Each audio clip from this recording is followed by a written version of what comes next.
आज के वीडियो में मैं आपको बताने वाली हूँ आईसीएसआई कैसे आप लोग के साथ माइंड गेम्स खेलता है एंड आप कैसे भोले भाले बच्चे आईसीएसआई के माइंड गेम्स के साथ पिघल जाते हो। सो आपके सामने हमने एक क्वेश्चन रखा है, ठीक है। सीएमएसएल मॉक पेपर का क्वेश्चन है। इसमें पूछा गया है कि एग्रोवेल्थ करके जो कंपनी है, पहला क्वेश्चन पढ़ो, क्या वो सीआईएस स्कीम में क्वालिफाई करती है कि नहीं। उसका कैरेक्टरिस्टिक्स भी पूछा है सीआईएस को और वो क्वालिफाई करती है कि नहीं। उसमें सारी चीजें बताइए, चाहिए तो पॉज करो और क्वेश्चन को रीड करो। एंड देन उसमें बोला है कि day to day investor participation नहीं है, कॉमन पूल ऑफ फंड्स है, रिटर्न जो है वो कलेक्टिव ऑपरेशंस है और रजिस्ट्रेशन अब तक नहीं लिया, ठीक है।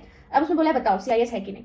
तो that is this student of ours जिसने इसका आंसर लिखा है, ठीक है। सबसे पहले तो इसमें इसने ना रेगुलेशन मेंशन नहीं किया कि एज पर द रेगुलेशन। आपका शुरुआत ही ऐसा होना चाहिए क्वेश्चन का, एज पर द, जो भी आपको नहीं पता रेगुलेशन एक्ट का नाम एज पर द रेगुलेशन लिख लो। बट इसमें उसने कुछ मेंशन नहीं किया है which is not good, but ठीक है। उसने सीआईएस का डेफिनेशन सही दिया है, शॉर्ट फॉर्म है जो नहीं यूज करना चाहिए, बट डेफिनेशन इज सही। फिर इसने यहाँ पे उसके कैरेक्टरिस्टिक्स बताए हैं कि contribution are made by investors in a view of receiving profits and जो पेमेंट्स है वो इन्वेस्टर्स ऑन बिहाफ मैनेज हो रहा है, investors do not have day to day control, ठीक है। कैरेक्टरिस्टिक्स सब सही है।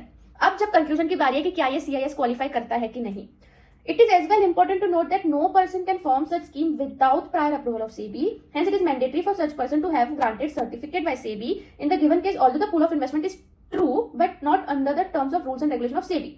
So, aggregate scheme does not qualify. यहाँ पे बच्चा फंस गया बिकॉज यहाँ पे ये नहीं पूछा गया है कि वो सीआईएस है कि नहीं, यहाँ पे पूछा गया है सीआईएस क्वालिफाई करता है कि नहीं। एंड क्वालिफाई के लिए आपका ना regulation 11AA of SEBI act ये 4 कंडीशंस देता है। 4 कंडीशंस है तो वो सीआईएस के लिए क्वालिफाई करता है। तो आपको ये लिखने की जरूरत नहीं थी कि उसका रजिस्ट्रेशन नहीं है तो मैंडेटरी है तो वो सीआईएस क्वालिफाई नहीं करता। यहाँ पे बच्चा कभी कभी वो क्वेश्चन अच्छे से रीड नहीं करता एंड यहाँ पे हो जाता है कि हम कभी कभी ओवर स्मार्ट बनते हैं कि चलो यार हमारे पास इतनी नॉलेज है, हम चलो यूज करते हैं। You have to being a CS you should know कि वो नॉलेज कहाँ यूज करनी है, हमें कितनी कहाँ यूज होनी चाहिए, है ना। बस आता है सब कुछ तो लिख दो, ऐसा नहीं होता। जो पूछा है वो तो देखो क्या पूछा है।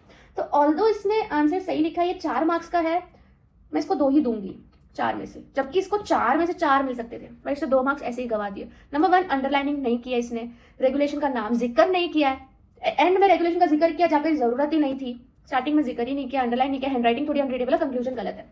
So yes guys, this is how ICSI plays mind game. तो ये सब आप लोग ध्यान रखना है। ये माइंड गेम से आप बच्चों, उसके लिए जल्दी से रैंकर्स में एनरोल कर लो बिकॉज यहाँ पे भी मेक यू फुल्ली प्रिपेयर। अब जैसे बच्चे का पेपर चेक होकर जाएगा तो she is going to be completely prepare. वैसे डेली बेसिस पर हम काफी सारे पेपर्स चेक करते हैं और बच्चों को आइडिया लग जाता है कि वो कहाँ गलत जा रहे हैं क्योंकि इन डिटेल रिव्यू मिलती है। 50% ऑफ भी चल रहा है तो जल्दी से रैंकर्स में आ जाओ। Bye, best of luck.